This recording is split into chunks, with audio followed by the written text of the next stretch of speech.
Hello students, goodwill classes में आपका बहुत बहुत स्वागत है।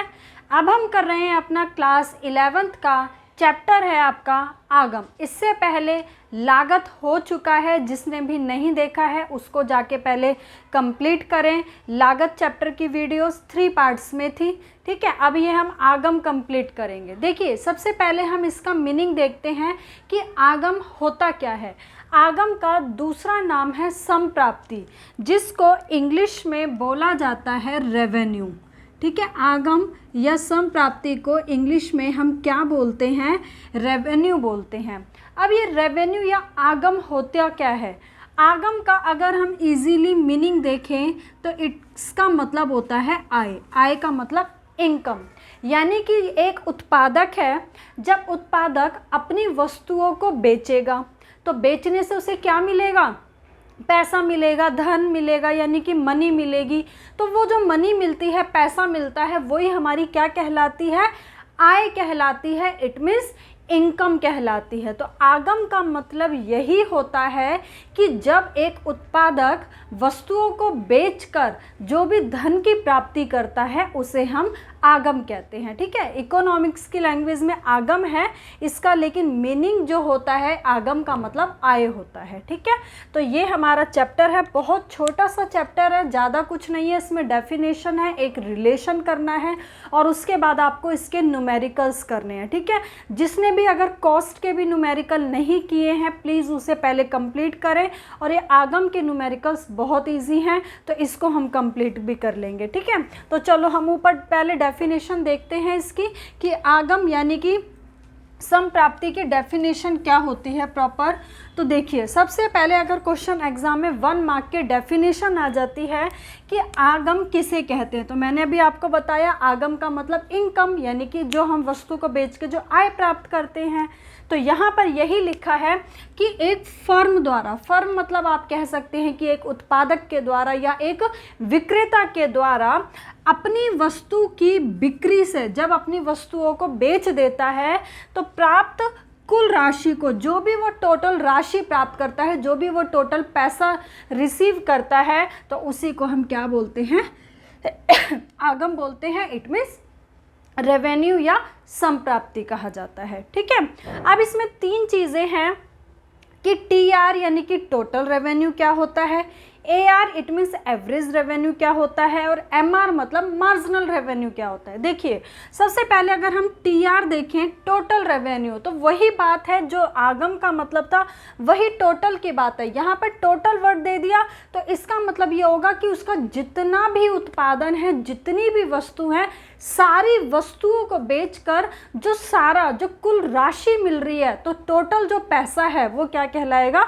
कुल आगम कहलाएगा। तो यही यहाँ पे लिखा है कि एक फर्म द्वारा, यानी कि एक विक्रेता है, जब अपने उत्पादन को बेचता है, यानी कि उत्पादन मतलब जो उसने वस्तुओं का बना के निर्माण किया है, उनको बेचकर प्राप्त हुए धन को, जो भी उसको टोटल पैसा मिल रहा है, तो उसको हम क्या बोलेंगे? कुल आगम, यानी कि टोटल रेवेन्यू बोला जाता है, ठीक है। चलो नेक्स्ट डेफिनेशन देखते हैं इसकी। एवरेज रेवेन्यू क्या होता है? देखिए, एवरेज का जो मतलब होता है, हमेशा एवरेज में पर यूनिट की बात होती है, ओके। एवरेज का मतलब क्या होता है? पर यूनिट की बात होती है। तो जैसे अगर आप समझें कि एक उत्पादक ने 10 पेन बनाए थे, ठीक है, 10 मार्कर बनाए और उसने सभी को बेचा। टोटल क्वांटिटी थी, यानी कि उसकी यहाँ पे हम ऐसे लिख लेते हैं, क्वांटिटी थी 10 मार्कर, और उसने सारे मार्कर जब बेच दिए तो उसको जो टोटल रेवेन्यू हुआ, यानी कि टोटल जो उसको इनकम हुई, वो कितनी हुई? 100 रुपये हुई, ठीक है। तो ये हो गया टोटल इनकम। कब? जब 10 मार्कर बेचे। लेकिन एवरेज बात करता है कि पर यूनिट को बेचने से उसको कितनी इनकम मिल रही है। तो हम क्या करेंगे? पर यूनिट के लिए जितना भी उसको टोटल इनकम हुई है उसको डिवाइड कर देंगे कितनी क्वांटिटी उसने बेची है। तो यहाँ पर ये निकल के क्या आ जाता है? 10 रुपीज़, यानी कि एक मार्कर को बेचने से उसको कितने रुपए मिल रहे हैं? 10 रुपये मिल रहे हैं। तो एवरेज का मतलब हमेशा आप ध्यान रखें कि पर यूनिट की बात होती है, एक वस्तु की बात होती है, ठीक है। तो देखो, एक फर्म द्वारा अपने उत्पादन की एक इकाई कम या क्या लिखा है? या अधिक बेचने से कुल आगम में जो परिवर्तन होता है उसे औसत आगम, मतलब कहने का मतलब यही है, यहाँ पर किसकी बात हो रही है, पर यूनिट की बात हो रही है कि एक इकाई हम बेचने से। इसकी डेफिनेशन आप अपने तरीके से भी लिख सकते हैं कि एक फर्म द्वारा अपने उत्पादन की एक इकाई बेचने से उसे कितनी धनराशि प्राप्त हो रही है, उसे क्या बोला जाता है, औसत आगम बोला जाता है। ठीक है, अब ये देखिए एक चीज़ मैं आपको यहाँ पे बताती हूँ कि जो औसत आगम होता है, एवरेज रेवेन्यू जो होता है ना, एवरेज रेवेन्यू हो गया, पर यूनिट की बात हो रही है, तो एवरेज रेवेन्यू बच्चे हमेशा प्राइस के इक्वल होता है। कैसे होता है भाई, अब इसको ध्यान से समझें। मैंने बोला ये मार्कर 20 रुपये का है, ठीक है, तो आपने 20 रुपये का है तो क्या मतलब हुआ कि एक मार्कर बेचा, भाई प्राइस इसका है 20 रुपये, ये मैंने बोला कि मार्कर कितने का है, प्राइस हो गया 20 रुपये। अब ये एवरेज रेवेन्यू के बराबर कैसे होता है, एवरेज रेवेन्यू का मतलब होता है कि एक वस्तु को बेचने से आपको कितना पैसा मिला है। तो मैंने एक मार्कर बेचा, भाई इसमें कितने रुपए का है, 20 का, तो मुझे पैसे भी कितने मिले, 20 ही रुपये मिले, तो वही आपका क्या हो गया, एवरेज रेवेन्यू हो गया। तो इसलिए ध्यान रहे कि जो एवरेज रेवेन्यू होता है हमेशा प्राइस के इक्वल होता है। ठीक है, ये क्लियर होना चाहिए।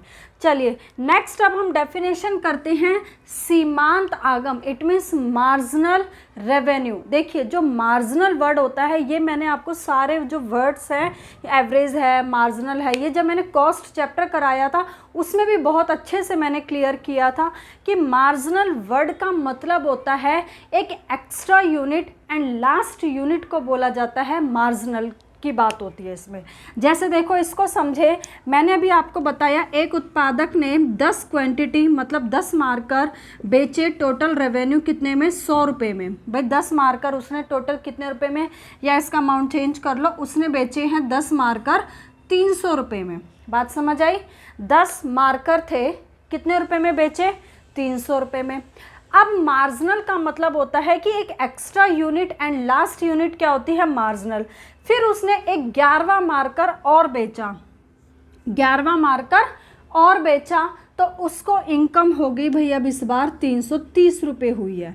कितनी इनकम हुई है इस बार उसको, 330 रुपये हुई है। तो कहने का मतलब है कि एक एक्स्ट्रा यूनिट सेल करने से टोटल जो रेवेन्यू है, जो कुल आगम में कितनी वृद्धि हुई है, 30 रुपये की वृद्धि हुई है। तो यही आपका क्या कहलाएगा, मार्जिनल रेवेन्यू कहलाएगा। तो कहने का मतलब है कि वस्तु की एक अतिरिक्त इकाई बेचने से हमेशा यहाँ पर एक एक्स्ट्रा यूनिट की बात होती है, और वो एक्स्ट्रा यूनिट क्या बन जाती है, लास्ट यूनिट भी बन जाती है। ठीक है, तो एक इकाई अतिरिक्त एक्स्ट्रा बेचने से कुल आगम में जो वृद्धि होती है, भाई कुल आगम पहले 300 था, अब हो गया 330, तो कितनी वृद्धि हुई है, 30 रुपये की। तो उसको हम क्या बोलेंगे, सीमांत आगम यानी कि मार्जिनल रेवेन्यू कहते हैं। क्लियर है स्टूडेंट्स। तो यहाँ पर ही हमने डेफिनेशंस की हैं अभी, आगम क्या होता है, टोटल रेवेन्यू क्या है, एवरेज रेवेन्यू क्या है, और मार्जिनल रेवेन्यू क्या है। अब एक इसमें थ्योरी में ज़्यादा कुछ नहीं है, एक क्वेश्चन और करना है बस आपको, जो ये टोटल रेवेन्यू, एवरेज रेवेन्यू और मार्जिनल रेवेन्यू में क्या रिलेशन बनता है, इन तीनों का अब हम एक रिलेशन समझेंगे नेक्स्ट क्वेश्चन में। ठीक है, चलो देखिए यहाँ पर अब आपके सामने सबसे पहले ऊपर देखो, आप क्वेश्चन देख लीजिए। क्वेश्चन क्या लिखा हुआ है कि TR, AR व MR में संबंध बताना है, इट मीन्स रिलेशन बताना है। तो रिलेशन कैसे बनाएंगे, पहले इस डायग्राम को देखते हैं कि डायग्राम कैसे है। ठीक है, देखिए आपने प्रोडक्शन में डायग्राम बनाया होगा, एक होता है TP, AP और MP। TP, AP, MP का जैसा डायग्राम बनता था वैसा ही ये बनता है किसका, TR, AR और MR का। ठीक है, यहाँ पर आपको ऐसा नहीं कि नंबर लाइन लेके डायग्राम मत बनाना। ठीक है, विदाउट नंबर लाइन से फ्री हैंड आपको डायग्राम बनाना है। तो कैसे बनता है, TR, AR, MR में क्या रिलेशन है, ये टोटल रेवेन्यू है। देखो जब हम क्या करते हैं, इकाइयाँ यानी कि जो उत्पादन है, यानी कि जितना जितना हम ज़्यादा सेल करते जा रहे हैं, ध्यान रखें कि नीचे हमेशा वस्तु की इकाइयाँ लेते हैं और यहाँ पे वाई एक्सिस जो होता है इस पे हमेशा वो लिया जाता है जो हम डायग्राम में बना रहे हैं। तो हम डायग्राम में क्या बना रहे हैं, टी आर, ए आर और एम आर बना रहे हैं, तो आप इसलिए डायग्राम में ये शो करोगे। ठीक है, अब देखिए यहाँ पर क्या है, सबसे पहले हमें टी आर बनाना है। तो टी आर कैसे बनता है, सबसे पहले जो टी आर है वो स्पीडली बढ़ता है यहाँ तक। हम ये कहेंगे कि यहाँ तक वो क्या हुआ, फर्स्ट स्टेज है। ये हमने ये 1 2 3 3 स्टेज में इस डायग्राम को हम डिवाइड कर देते हैं। तो पहले स्टार्टिंग में जो टोटल रेवेन्यू है वो तेज़ी से बढ़ता है, उसके बाद टोटल रेवेन्यू धीरे धीरे बढ़ते बढ़ते क्या हो जाता है, यहाँ पर मैक्सिमम हो जाता है। और मैक्सिमम होने के बाद जो टोटल रेवेन्यू है, जो टोटल इनकम है, वो क्या होने लग जाती है, कम होने लग जाती है। क्यों भाई, स्टार्टिंग में आप ज़्यादा से ज़्यादा प्रोडक्शन मतलब अच्छा दे रहे हैं, तो अच्छी क्वालिटी का दे रहे हैं, तो आपकी तेज़ी से इनकम बढ़ी। फिर यानी कि धीरे धीरे इनकम बढ़ के मैक्सिमम हुई, और मैक्सिमम होने के बाद इनकम क्या होने लग गई, कम होने लग गई।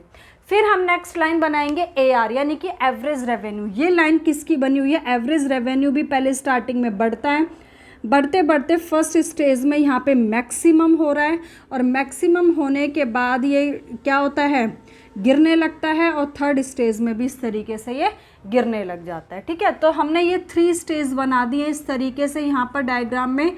यानी कि यहाँ पे जब ये बहुत स्पीडली बढ़ा, फिर ये मैक्सिमम हुआ, फिर ये गिरने लगा, तो टी आर को देख करके हमने 3 स्टेज क्या कर दिए, डिवाइड कर दी।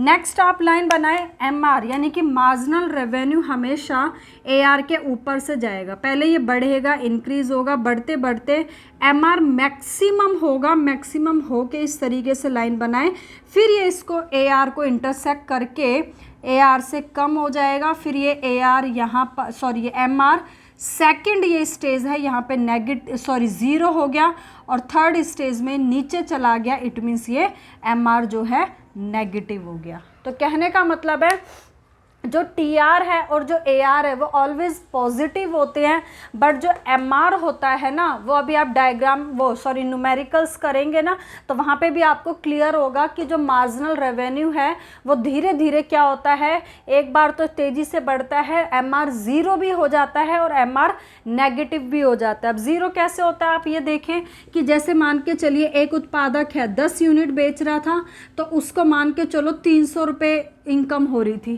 ठीक है, फिर उसने क्या किया, एक्स यूनिट तो उसने ज़्यादा सेल किया 11 यूनिट, लेकिन उसको कुछ डिस्काउंट वगैरह देना पड़ गया या फिर कुछ लॉस हो गया, तब उसको इनकम अभी भी इतनी हो रही है। तो मार्जिनल रेवेन्यू तो क्या होता है, दोनों का डिफरेंस होता है ना, तो मार्जिनल रेवेन्यू अभी भी क्या आ रहा है, जीरो आ रहा है। तो इस तरीके से कई बार ऐसा होता है, यहाँ पर मार्जिनल रेवेन्यू जीरो भी हो जाता है। अब आप कहेंगे मार्जिनल रेवेन्यू नेगेटिव कैसे होता है, नेगेटिव भी हो सकता है भाई। 10 वस्तु बेची तो 300 रुपये की इनकम हुई, वस्तु उसने 11 बेची है, अब बढ़ा दिया है, लेकिन ज़रूरी नहीं है कि उसकी इनकम बढ़ जाए। क्या पता कहीं पे उसको कुछ ना कुछ लॉस हो गया, तो लॉस घटाने के बाद यानी कि जो इनकम हुई है उसको वो 280 हुई है। तो अब आप देख रहे हैं कि 280 में से 300 घटाएंगे तो माइनस का 20 आएगा। तो इस तरीके से ये मार्जिनल जो रेवेन्यू होता है ये पॉजिटिव भी होता है, ये ज़ीरो भी हो जाता है और ये नेगेटिव भी हो जाता है। बट टी आर और ए आर ऑलवेज क्या रहते हैं, पॉजिटिव। क्योंकि ए आर क्या होता है, ए आर तो हमेशा प्राइस के इक्वल होता है। अभी मैंने आपको बताया भी था किस तरीके से होता है। तो प्राइस आपको पता है किसी भी चीज़ का नेगेटिव तो होता ही नहीं है, हमेशा कोई भी वस्तु है उसका कुछ ना कुछ प्राइस होता ज़रूर है, तो वो नेगेटिव कभी नहीं होता है, इसलिए ये ए आर हमेशा पॉजिटिव रहेगा। ठीक है भाई, अब इस डायग्राम को कैसे एक्सप्लेन करना है वो अब हम देखते हैं। नीचे डायग्राम एक्सप्लेन ज़रूर करना है, ध्यान रहे, पहले आपको बनाना है, फिर उसके बाद डायग्राम की ये अवस्थाएं हैं। अवस्था मतलब मैंने अभी बताया डायग्राम जो बना रखा है उसकी 3 अवस्था थी, 3 स्टेजेस थी, 1 2 3। तो पहले हम प्रथम अवस्था बताएंगे, और प्रथम अवस्था डायग्राम को आप कनेक्ट करके मतलब देखें इसको। प्रथम अवस्था जब बताएंगे तो T R, A R, M R तीनों को एक साथ बताएंगे कि प्रथम अवस्था में तीनों का क्या हो रहा है। तो पहली अवस्था जो थी वहाँ पे टी आर बढ़ती दर से बढ़ता है। अब आपको लैंग्वेज बिल्कुल सेम यही लिखनी है। इसका मतलब ये होता है, बढ़ती दर से बढ़ने का मतलब होता है तेज़ी से बढ़ता है। स्टार्टिंग में जो हमारी इनकम है वो फास्ट बढ़ती है, कि ये मतलब है। फिर कह रहा है कि एम आर बढ़ते हुए क्या हो जाता है, अधिकतम हो रहा है। आपने देखा एम आर धीरे धीरे बढ़ा, अधिकतम हुआ, और AR भी बढ़ते हुए क्या हो रहा है वहाँ पर, अधिकतम हो जाता है। मतलब तीनों के बारे में बता दिया फर्स्ट स्टेज में क्या है। सेकंड स्टेज अभी आपने देखी उसमें कि TR घटती दर से बढ़ते हुए क्या हो जाता है, अधिकतम हो जाता है। घटती दर से बढ़ते हुए, बिल्कुल यही लाइन लिखनी है। घटती दर से बढ़ने का मतलब होता है कि बढ़ तो रहा है बट बहुत धीमी गति से बढ़ रहा है। देखो जैसे मैं ये बताती हूँ आपको, पहले TR जो था, पहले इनकम हुई 50 से सीधी 100 हो गई, 100 से सीधी 170। अब आप देख रहे हैं कि बढ़ तो रहा है टोटल रेवेन्यू, पहले 50 बढ़ा अब 70 बढ़ा, तो ये तो हो गया बढ़ती दर से बढ़ रहा है, एकदम 50 बढ़ा एकदम 70 बढ़ा। अब 170 के बाद जो इनकम है वो 200 हो गई, इनकम अभी भी बढ़ रही है, आप देख रहे हैं 170 से 230 बढ़ी है, लेकिन अब वो घटती दर से बढ़ रही है। घटती दर से मतलब समझ गए कि इनकम तो बढ़ी है लेकिन पहले के कंपैरिजन में उसकी गति धीमी हो गई है। ठीक है भाई, क्योंकि पहले के कंपैरिजन में पहले 50 बढ़ रही थी इनकम, फिर 70 बढ़ रही थी, अब डिफरेंस अगर हम देखें तो पहले के कंपैरिजन में घट गया है। तो इसलिए हम बोलेंगे कि TR घटती दर से बढ़ते हुए क्या हो रहा है, सेकंड स्टेज में मैंने डॉट लगाया था कि वहाँ पर वो मैक्सिमम होता है। सेकंड स्टेज में AR गिरना आरंभ कर देता है, और MR आपने देखा सेकंड स्टेज में क्या हो जाता है, शून्य, इट मीन्स 0 हो जाता है। ठीक है, चलो थर्ड स्टेज देखते हैं इसकी क्या है।